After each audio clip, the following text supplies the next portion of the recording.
I remember the exact second my heart stopped. One moment I was driving home, thinking about nothing important, just the usual noise in my head.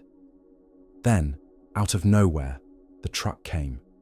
It ran a red light.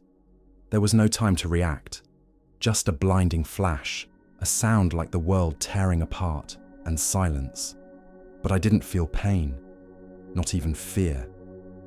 I opened my eyes, expecting chaos. But what I saw wasn't the wreck. It wasn't the hospital. It was nothing I'd ever imagined. I was floating, weightless, bodiless, above the scene. I saw my car crumpled like paper. People were screaming, paramedics rushing, but I wasn't afraid.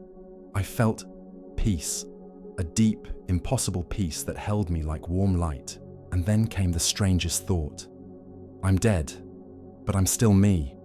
It was real, more real than anything I'd known.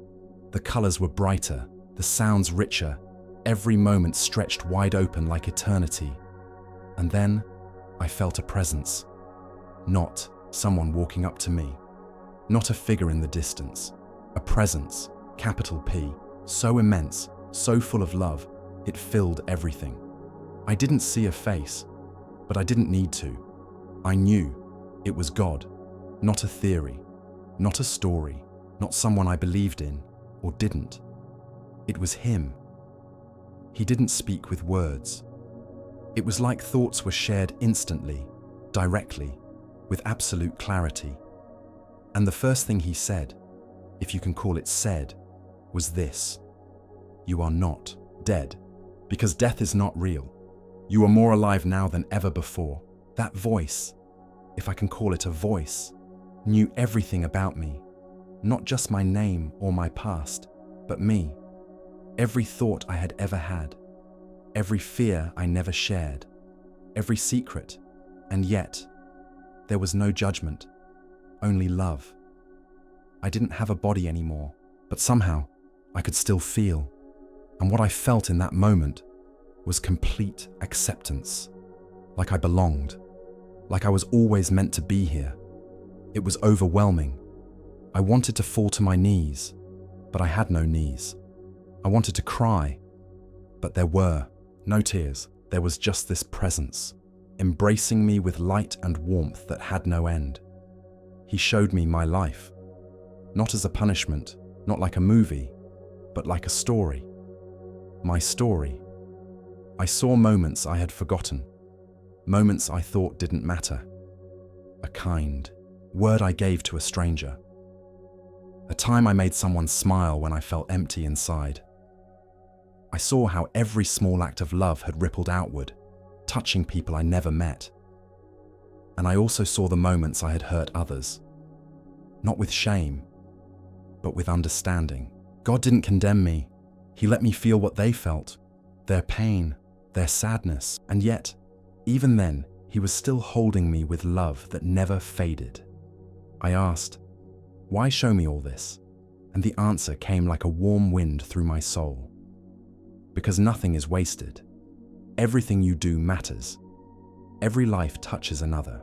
You came from love, and to love you will return. It was then I realized, this place, this presence, it was home. As I remained in that place, I noticed the space around me began to shift. It wasn't like moving through air. It was like thought itself shaped the world. Wherever I focused, things appeared, beautiful, radiant, alive. There were landscapes more stunning than anything on earth, rolling fields of colors I'd never seen before, skies that shimmered with light, as if joy itself was painted across them. I wasn't alone. There were others, beings of light. Some I felt like I had known forever, even though I couldn't remember them by name. They greeted me, not with words, but with emotion, recognition, joy, like I was a long-lost family member finally returning. And through it all, God was still with me, not beside me, but within everything. The light, the colors, the air, even the music that seemed to hum through this place. It was all Him. There was no separation. I asked, "What is this place?" And the answer came gently, like a whisper wrapped in truth. This is a glimpse, a reflection of the true home, a place between worlds where you remember who you are. I wanted to stay. Every part of me felt whole here. For the first time in my existence, I didn't feel broken. I didn't feel small. I didn't feel afraid. All the questions I carried in life, about who I was, why I was here, whether I mattered, were answered without words. I mattered because I existed. I was loved because I was made of love. But even in that peace, a soft stirring began. Something was calling me back, and I felt the shift begin again. As the shift continued, I felt myself moving, not in space, but in understanding. God was revealing more. Layers of truth opened before me like pages of a living book, each one written with light. I asked, so, death isn't the end? And the answer came, not as explanation, but as absolute knowing. Death is only a doorway. You were never meant to stay in one place forever. You are eternal. I felt those words in every part of what I was. I remembered something ancient, something buried deep inside me. We are not bodies that sometimes have spiritual moments. We are souls, eternal beings of light, who sometimes live inside bodies. God showed me life on earth like a school, a journey for the soul. The pain, the love, the loss, the hope, they were all lessons, not punishments, not random events, but opportunities to grow, to remember who we are behind the mask of the physical world. I saw people I had loved and lost. They were not gone. They were radiant, joyful, alive in ways I couldn't imagine before.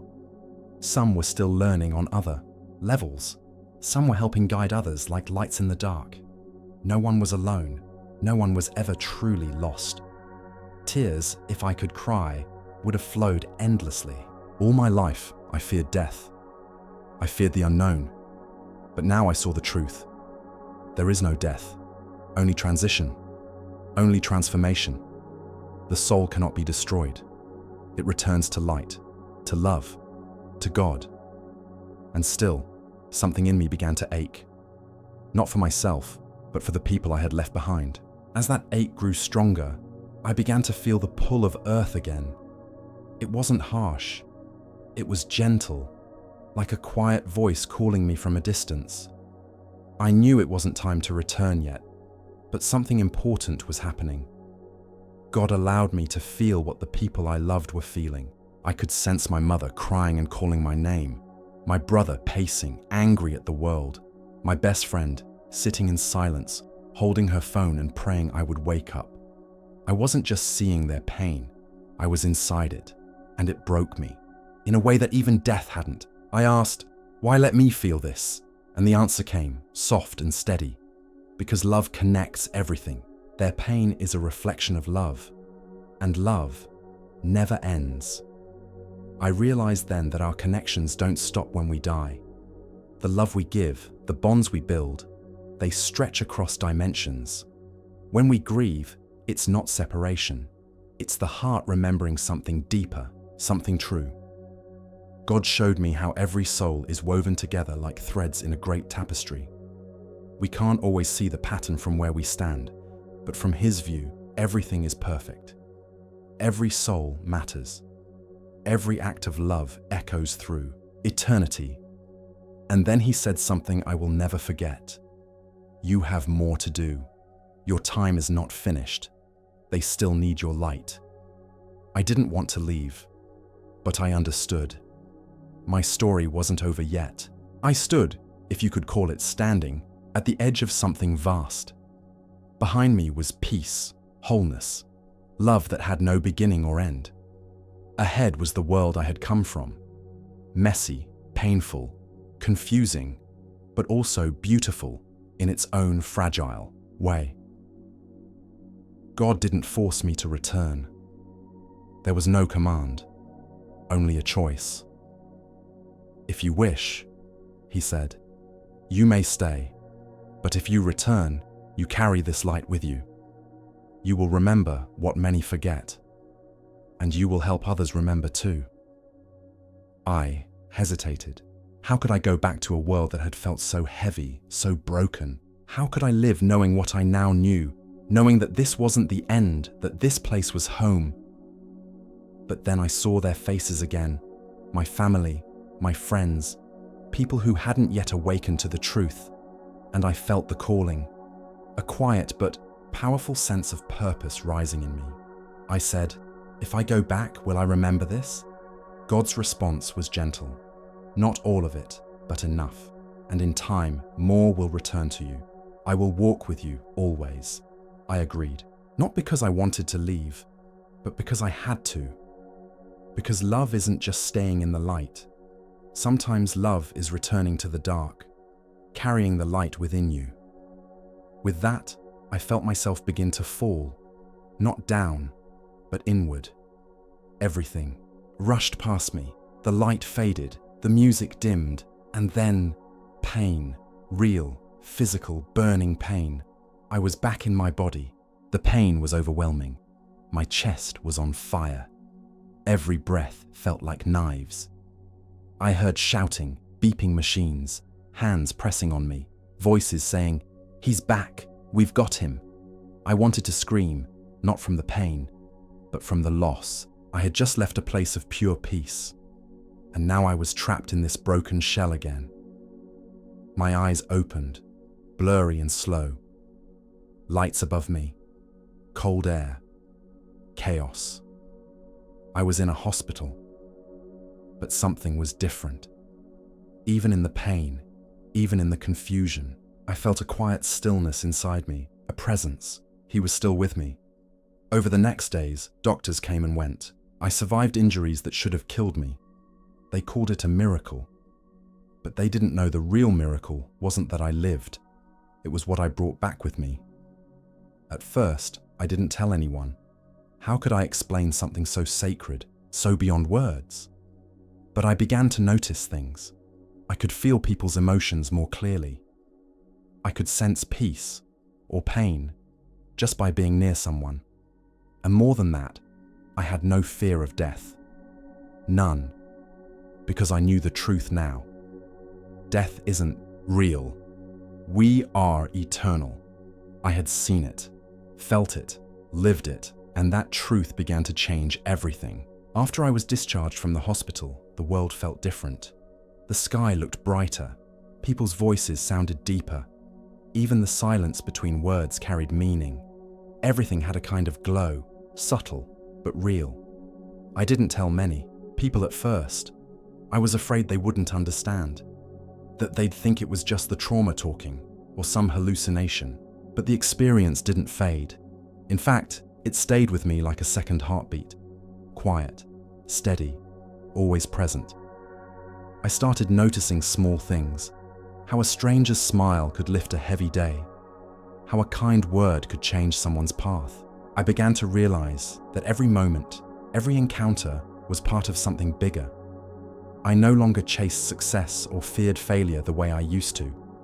I wasn't interested in proving anything. I just wanted to love better, to be kind, to listen more, because I remembered what God had shown me. Nothing is wasted. Every act of love ripples through eternity. I began writing down everything I could remember, the light, the message, the feeling of being home. I meditated, I prayed, not out of fear or habit, but out of connection. I could still feel Him, still hear that presence in the quiet moments. And slowly, I began to speak. First to those closest to me, then to others who had lost someone. I told them what I saw, what I knew, that their loved ones are not gone, that love doesn't die, and that we are never alone. As I began to share my story, I noticed something powerful. People listened, not just with their ears, but with their hearts. Some cried, some sat in silence. Some told me they had always felt there was more, but had been too afraid to believe it. I told them what I now knew with absolute certainty. You are not your body. You are not your pain. You are not the things that happen to you. You are a soul, eternal, radiant, loved beyond imagination. I met people who had lost children, partners, parents. I held their hands and told them that death is not the end, that their loved ones still live, just beyond a veil we cannot yet see. And I could feel their spirits sometimes, so close, watching, loving, waiting. Many asked me what God was like. I could never put him into words, but I tried. I said, he is everything good you've ever felt, times infinity. He is the love that makes you cry and the peace that makes you whole. He doesn't punish. He understands. He doesn't judge. He heals. He is home. I didn't become perfect. I still struggle. I still have bad days. But now, I live differently. I know what matters. I know that love is the only thing we take with us when we go. And I know this. When your time comes, you will not be alone. You will be welcomed. You will be known. You will be loved in a way that no words can ever describe.